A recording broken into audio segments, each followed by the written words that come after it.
Aujourd'hui, nous allons poursuivre sur les essentiels à connaître en langue des signes avant même d'apprendre nos premiers mots. Et nous verrons également l'alphabet, ou plutôt, je l'ai déjà dit, la dactylologie. Vous êtes prêts? On démarre.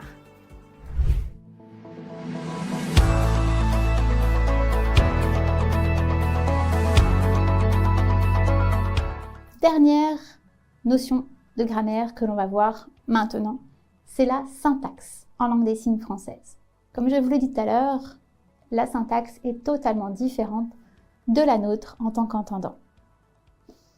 Et je vous explique pourquoi. Une personne sourde pense avec son hémisphère droit. Nous, en tant qu'entendants, on pense avec notre hémisphère gauche, c'est-à-dire l'hémisphère de la parole. Lorsque vous vous levez le matin, que vous faites votre to-do list, on va dire, dans votre tête. Bon, aujourd'hui, il faut que j'emmène les enfants à l'école. Ah oui, il faut absolument que je passe au garage pour déposer la voiture. Elle a un voyant, ça m'inquiète. J'ai 3 courses à faire pour les invités de ce soir. Bref, vous faites un petit peu comme ça votre to-do list dans votre tête. Une personne sourde, pas du tout. L'hémisphère droit, c'est l'hémisphère des images, de la projection dans l'espace. Par conséquent, une personne sourde se visualise emmener les enfants à l'école, se visualise également dans les rayons du magasin pour prendre ces articles dont elle a besoin pour le repas du soir. Elle se projette, c'est comme un film qui se déroule dans sa tête, voilà, qui se fait comme une histoire. Il n'y a pas de mots concrètement, ce sont des images en fait qui s'imbriquent les unes à la suite des autres. Ainsi, par exemple, aujourd'hui l'enfant joue au parc avec son ballon. Ok, on est dans une bonne syntaxe que l'on connaît en tant qu'entendant, sujet, verbe, complément. Parfait. En langue des signes, cette phrase n'a aucun sens. En langue des signes, on commence d'abord par le quand, le où, le quoi, le qui et le verbe. Le quand, du coup ici ça serait aujourd'hui. Le où, au parc. Le quoi, c'est-à-dire l'objet, ballon. Le qui, donc le sujet, enfant. Et le verbe joue. Le verbe est toujours dans une phrase affirmative ou dans une phrase tout simplement, toujours à la fin de votre phrase. Et il n'est jamais conjugué. Il n'y a pas, à proprement dit, de conjugaison en langue des signes. Il y a une manière d'exprimer que l'action va se faire, que l'action est finie ou que l'action est en train de se faire. Et ça, on le verra plus tard. Mais c'est tout, il n'y a pas de conjugaison. Donc, aujourd'hui, l'enfant joue au parc avec son ballon. Ça donne aujourd'hui, parc, ballon, enfant, joue. Est-ce que vous avez remarqué que je n'ai pas dit au parc avec son ballon? Pas la peine. Ici, l'information n'était pas nécessaire. Les conjonctions de coordination, on les utilise peu. Aujourd'hui, au parc, ballon, enfant, joue. Je vous donne un autre exemple pour que ça soit vraiment plus visuel et concret pour vous, pour que vraiment vous puissiez vous mettre à la place d'une personne sourde. Si vous êtes emmené à dire 2 personnes discutent dans une voiture. Ok. Déjà, la personne donc sourde doit se visualiser pour comprendre votre information, cette phrase. Vous ne lui avez pas dit s'il faisait jour, s'il faisait nuit, quand est-ce qu'on était. Bon, encore ça, c'est pas très grave. Mais du coup, elle a visualisé 2 personnes dans le néant. Total. Donc là, il y a 2 personnes. Peu importe, homme, femme, on s'en fiche. Mais il y a 2 personnes. Ok. Discute. Ouais. Ils discutent. Ok. Dans une voiture. Et là, bim! La voiture est arrivée d'un coup. Ils ne discutent plus les 2 personnes. Vous les avez tués. Parce que la voiture est arrivée, bim, d'un coup, sur les 2 personnes qui étaient là. Voiture.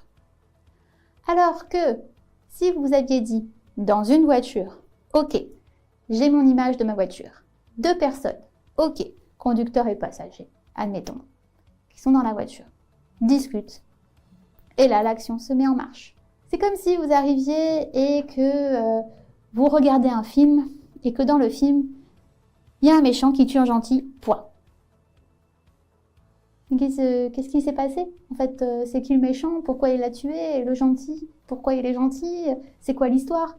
C'est comme si vous étiez un réalisateur, un producteur et que vous deviez en fait raconter votre histoire. Et pour qu'elle soit alimentée, eh bien, il faut absolument toute la structure de la syntaxe. Quand, où, quoi, qui, verbe. Au fur et à mesure, on va voir que des fois, il n'y a pas le quand. Par exemple, deux personnes discutent dans une voiture, ici, il n'y a pas le quand. Mais on a d'abord le où, voiture. Le quoi, pareil, ici, il n'y en a pas. Le qui, deux personnes. Et le verbe est toujours à la fin parce que c'est ce qui vient mettre l'action. On vous demande de faire une BD. C'est exactement ça en langue des signes. Vous avez plusieurs, on va dire, cadres pour faire votre phrase. Quand, il fait jour. Où, on est en ville. Quoi, embouteillage. Vous voyez, quand il fait jour. Où, ville. Quoi, embouteillage. Qui, là je montre, je fais une petite voiture et il y a deux personnes dans une voiture. Et le verbe, discute. Tout s'imbrique au fur et à mesure, correctement. Et là, on comprend votre histoire ou ce que vous êtes en train de parler, de dire. Et ça, on va venir surtout, on va dire, l'apprendre définitivement dans le niveau A2.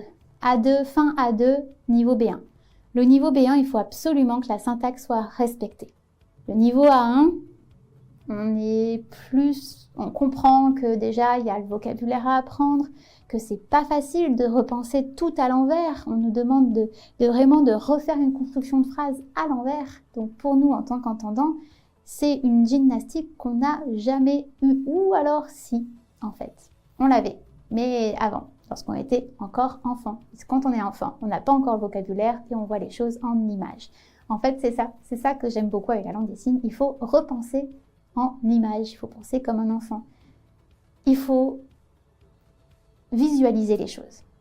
Le français signé, on l'accepte quand vous êtes dans l'apprentissage du niveau A1, c'est-à-dire le niveau où déjà vous allez avoir beaucoup de vocabulaire à apprendre, ça va vous sembler énorme, mais en fait, vous allez voir qu'au fur et à mesure, le vocabulaire va se réduire. C'est plus la pratique qui va être importante et la syntaxe qu'on va venir se familiariser avec et au fur et à mesure acquérir. Le français signé, il est important lorsque vous êtes du coup en train de communiquer avec une personne sourde, de lui dire que vous faites du français signé. Parce qu'au premier abord, vous allez lui parler et pour elle, vous allez mélanger tous les mots. Donc, elle ne va pas vous comprendre tout de suite. Elle va dire, attends, mais je connais ces signes, mais ils sont tous dans les ordres. Je n'ai pas compris du coup ce qu'elle m'a dit. Par conséquent, première chose que vous devez dire quand vous apprenez la langue des signes à quelqu'un que vous rencontrez qui est sourd, c'est « Pardon, je fais du français signé ». La prévenir. Comme ça, elle est préparée à ce que les mots soient dans le désordre, que votre phrase soit dans le désordre, et donc à elle aussi un petit peu de travailler de son côté pour les remettre dans l'ordre. Donc je vais vous apprendre dès maintenant à dire « Pardon, je fais du français signé ». Pardon, ici, vous avez votre main passive qui est les doigts bien collés, plate, face au ciel. La paume de la main est face au ciel. La main active, également, les doigts bien collés, paume contre paume. Et ici, le mouvement, on vient faire une boule. C'est comme si vous étiez en train de faire une boule, en fait. Ça veut dire pardon. Et donc, français signé. La configuration pour dire le français signé. Vous avez votre main passive qui est également les doigts collés face au ciel. Votre main active. Configuration en 4. Les doigts pointent le sol. Donc du coup, la paume de main est forcément face à vous. On vient poser les doigts ici au niveau du début de votre poignet. Et ensuite, on ratisse vers l'avant. Une fois, ça suffit. Ce que je suis en train de faire là, ça veut dire français signé. Français signé. Pardon, je fais du français signé. Et là, je vous félicite parce que vous savez faire votre première phrase parfaitement. Pardon, je fais du français signé.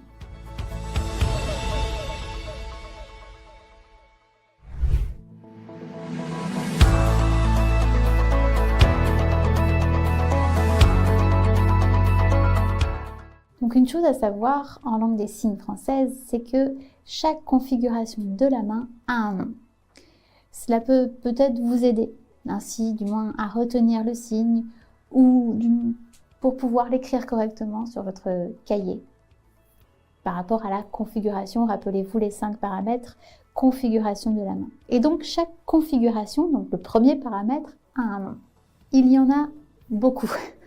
Il y a beaucoup de configurations, en fait c'est toute la langue des signes. Donc cela reviendrait ça serait bien trop compliqué de tous vous les citer.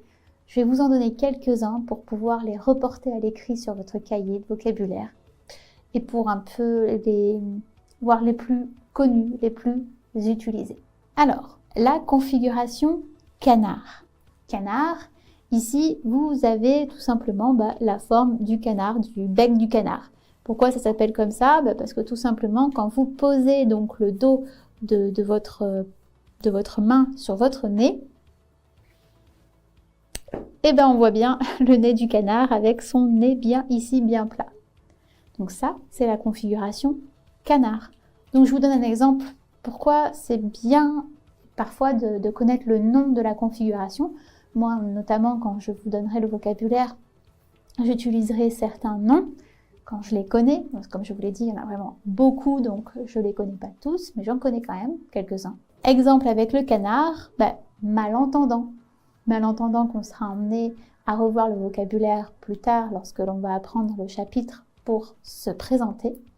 Là, ici, je vous donne l'exemple. Malentendant, ici, on a la configuration du canard, orientation paume de main vers, pour moi, la gauche, parce que je suis droitière, mais pour les gauchers, du coup, l'orientation paume de main vers la droite. Emplacement, la bouche du canard, et devant notre oreille, donc, qui fait partie de notre côté actif, de notre main active, comme ceci, pour l'emplacement. Mouvement, tout simplement, je vais venir le faire parler, le canard, et au fur et à mesure, il va s'étirer sur le côté. Malentendant.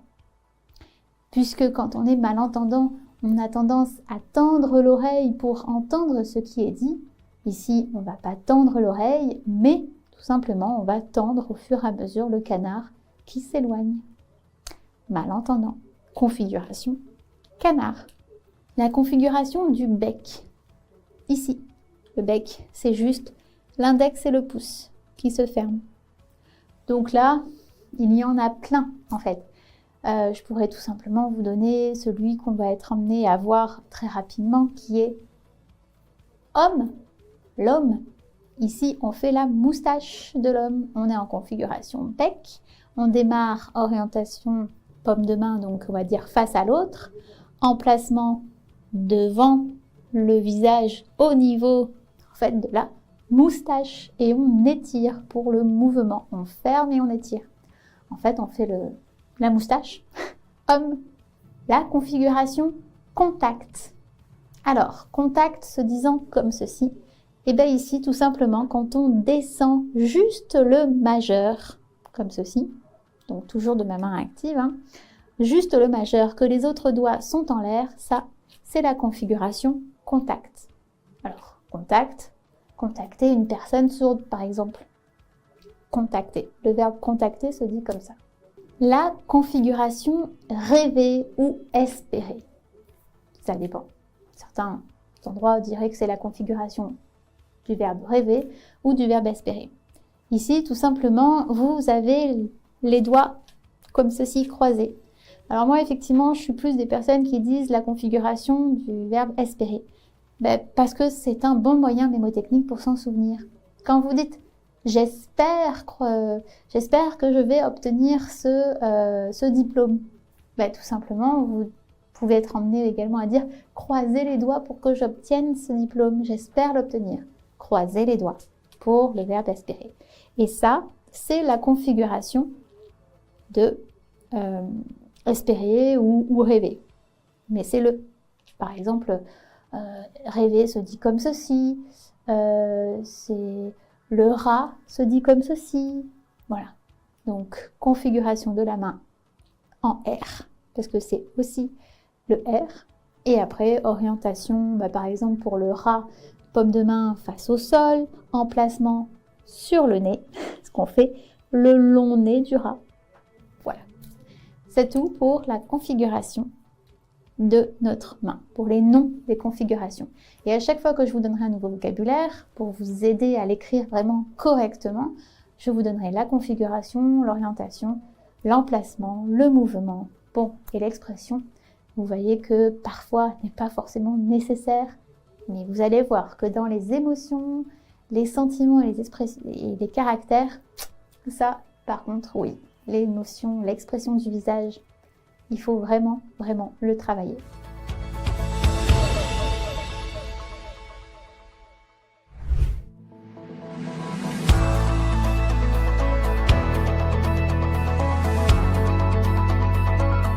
Donc, chapitre 4, les fondamentaux. Qu'est-ce qu'il y a à connaître dans les fondamentaux? Évidemment, c'est la dactylologie. Alors, la dactylologie, ici, tout simplement, c'est la façon dont on configure les mains pour faire les lettres de l'alphabet. La lettre première, du coup, c'est le A. Comment est-ce qu'on fait le A en langue des signes? Alors, ici, toujours votre main active, hein. Attention, on est droitier ou on est gaucher et on le reste. Alors, moi je suis droitière, avec ma main active, je viens faire mon A. A, ici, j'ai le point, on va dire, je démarre, ça peut vous aider, en point bien fermé et je libère juste mon pouce. Si vous arrivez un petit peu à visualiser, on a la forme du A avec sa boucle quand on l'écrivait comme ceci. A. Donc là, ça, c'est le A. A. Le B. Ici, vous avez tout simplement les doigts bien collés entre eux. Alors, vous pouvez voir certaines images où le doigt et le pouce, il est rentré ou collé. Là, ça dépend. C'est pas très grave. Le B. Le B. Le C. Le C, c'est assez facile, hein, même très très facile, puisque ici, on fait comme ceci. On a tous les doigts qui sont bien, hein, on peut le voir, collés. Il y a juste le pouce, tout simplement. Vous venez faire votre forme du C. Donc, le C. Le C. Le D. Le D, ici, la petite astuce, vous faites votre O. Donc, ici, tous les doigts sont sur le pouce, en fait. On a bien le trou qui est ici et qu'on voit bien. Et pour faire le D, on lève notre index. Attention, c'est l'index qui est levé et non le petit doigt, comme je peux voir très souvent. L'index qui est levé. Et en fait, quand vous regardez ici, il y a bien la forme du D. À l'envers, mais allié. Le D. Donc, le D. Le E. Ici, le E se signe comme ceci.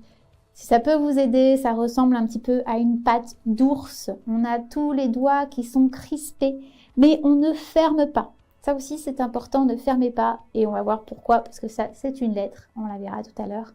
On reste comme ceci, la paume de main, on la voit, elle est face à l'autre. Et on a les doigts qui sont crispés. E. Le F. Alors, là, je vois beaucoup, et puis même ça m'est arrivé moi aussi, de personnes qui confondent au début le F et le T.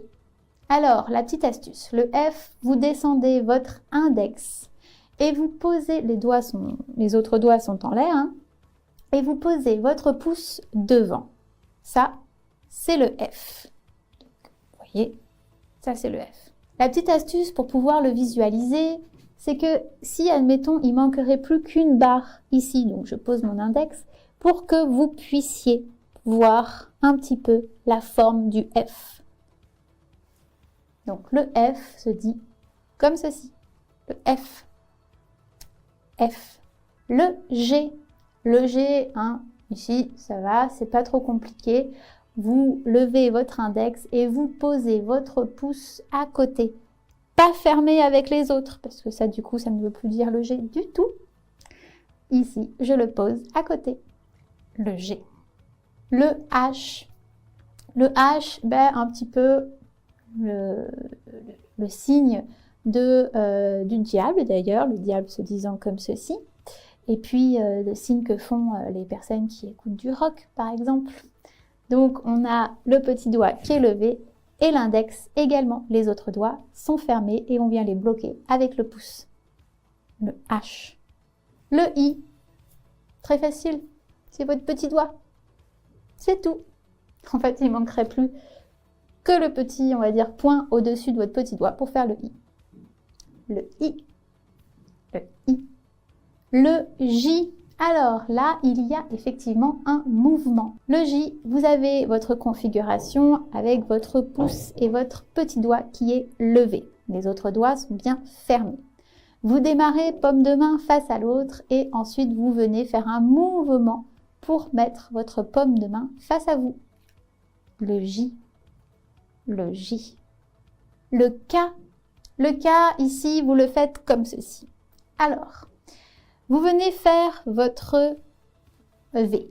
Ça, c'est un V et non le chiffre 2.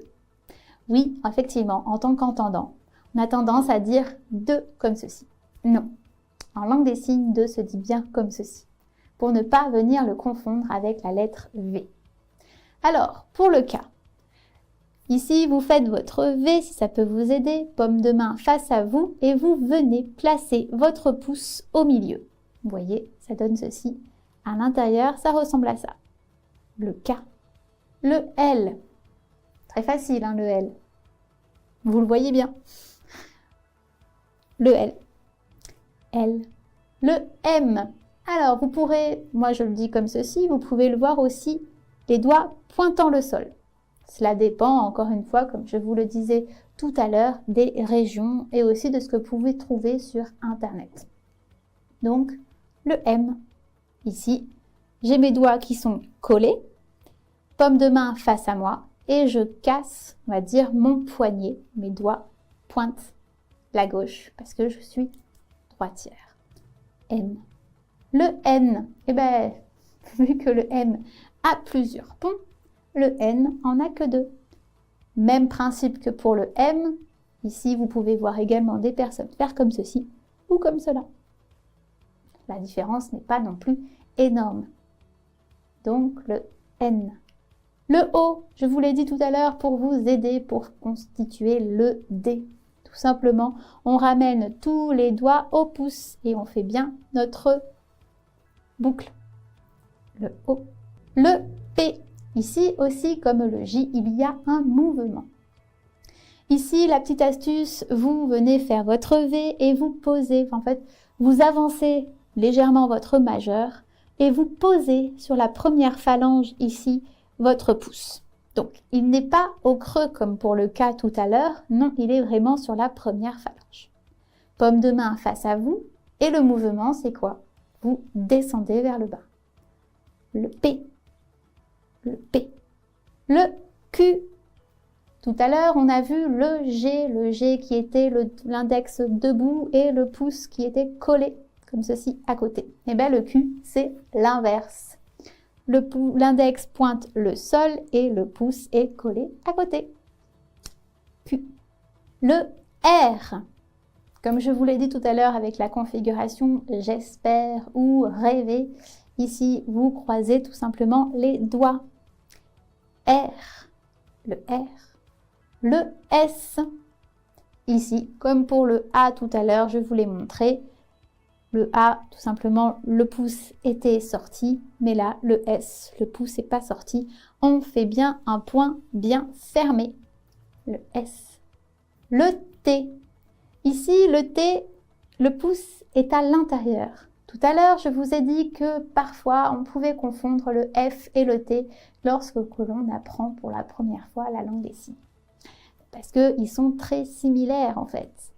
La petite astuce que je peux vous aider, que je vous ai montré tout à l'heure, il manquerait plus pour le F qu'une barre ici. Et bien pour le T, la barre elle y est déjà en fait.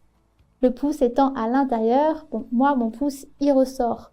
Mais vous pouvez, si admettons que vous avez un pouce plus petit, tout simplement la barre du T elle y est et le pouce il ressort pas. Donc là c'est le T. Le pouce est donc à l'intérieur. Le T. Le U. Tout simplement, on pense bien à coller le majeur à l'index. U. Et le V, du coup, comme je vous l'ai dit tout à l'heure, le V, il est plutôt visuel, on le voit bien. C'est la raison pour laquelle il ne faut pas dire le chiffre 2 comme ceci. On risque de le confondre avec le V. Donc, le chiffre 2, ici, j'ai bien les doigts qui sont, on va dire, penchés. Le V, ici, je fais bien la forme du V. Et surtout, je dis bien le 2 doigt est penché parce que si vous le mettez trop debout, et ben là, vous retrouvez le L. Donc, je rappelle le V. V. Le W. Tout simplement, les trois ponts du W, en fait, qui sont ici. Donc, on ramène tout simplement le petit doigt qui vient être bloqué avec notre pouce. W. Le X. Le X, tout simplement, vous partez du V en fait, et vous venez faire un V crochu. Voilà, le majeur et l'index sont crochus. Ça, c'est le X. Pareil, certains bloquent et d'autres auront un mouvement. X. Le Y. Ici aussi, il y a un mouvement. Le Y, tout simplement, on a la configuration que l'on a déjà vue du J. Mais regardez-le d'une autre manière. Ici, on a le petit doigt, le pouce qui est donc levé et les autres doigts bien fermés. On voit donc les deux barres du dessus de Y. Et votre bras, en fait, c'est la barre du bas. Et le mouvement, on descend légèrement. Y. Le Y. Et le dernier, c'est le Z. Le Z, vous prenez votre index et vous faites le Z de Zorro. En fait, c'est comme si votre index était votre épée et tout simplement. Z. Z.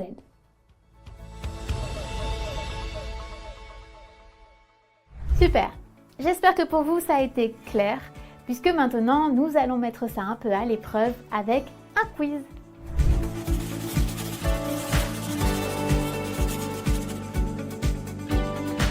Je vais vous signer des prénoms et à vous de les réceptionner. Premier.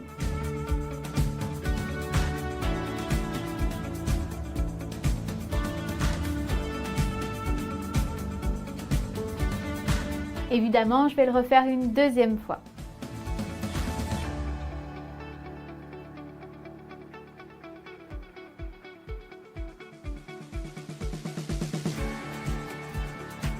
Je viens donc de dire Mathilda. M, ma, ti, da.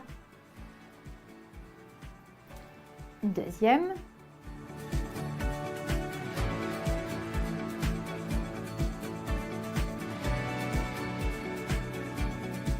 Je répète.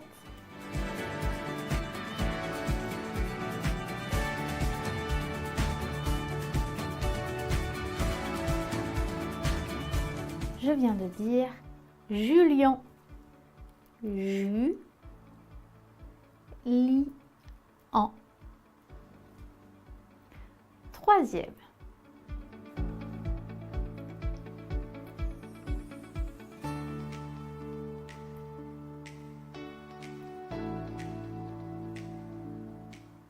Je répète.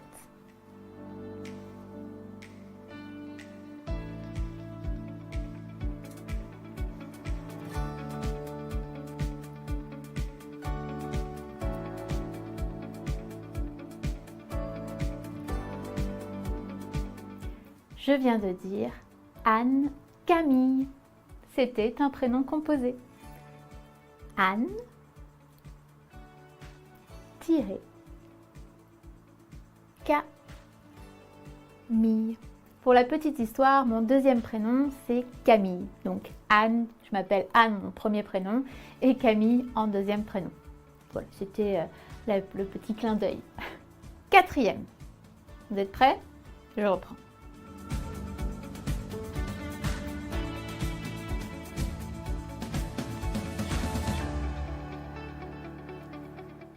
Je répète.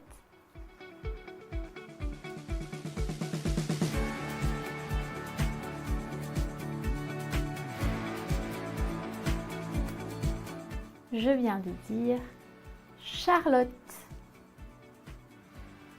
Charlotte.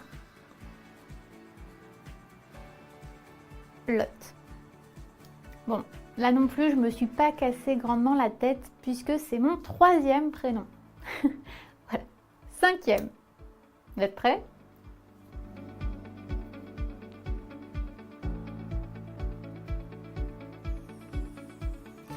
Je répète.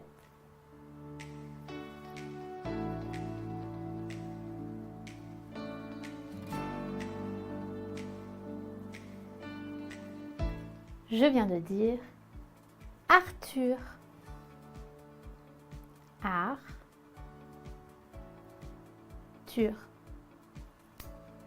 Ne vous inquiétez pas, j'ai pas de quatrième prénom. Donc c'est bon. Encore un autre. Vous êtes prêts?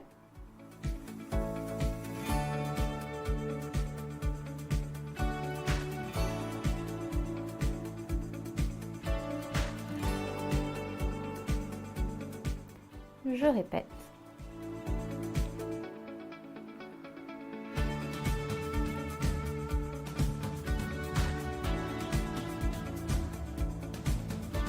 Je viens de dire Benjamin. Benjamin.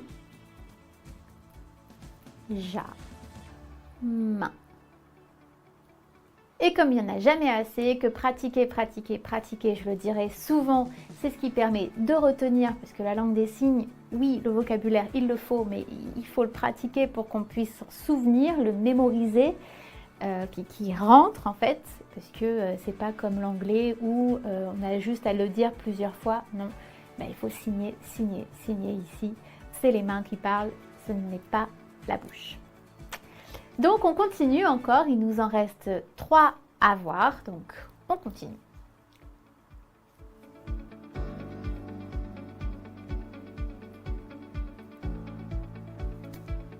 Je répète.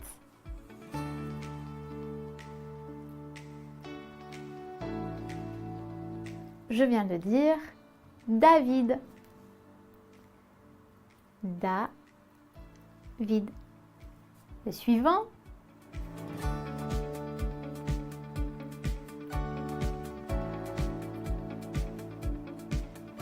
Je répète.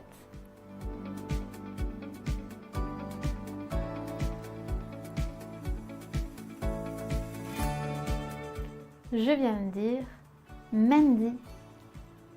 Mandy. Allez, le dernier.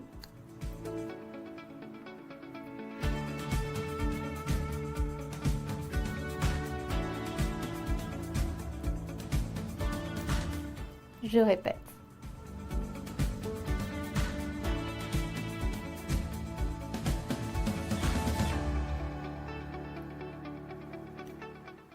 Je viens de dire Rodolphe.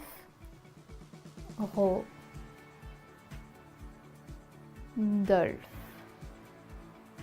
Si vous avez réussi à trouver les 9 prénoms ou pas, parce que vous avez eu des difficultés particulières, n'hésitez pas à faire un petit commentaire en bas de la vidéo, nous les prenons en compte. Si vous avez aimé et que vous souhaitez continuer à apprendre du nouveau vocabulaire assez général, ou plutôt devrais-je dire du nouveau signaire, comme il serait plus approprié, n'oubliez pas d'appuyer sur le pouce bleu. Si comme moi, vous vous intéressez à intégrer la population sourde à un monde majoritairement entendant, à optimiser l'accessibilité qui est encore trop réduite partout et dans tous les domaines, la cave, Pôle emploi, la pharmacie, les cinémas et bien d'autres encore, je vous invite à vous abonner et à rester connecté afin de suivre les prochaines vidéos.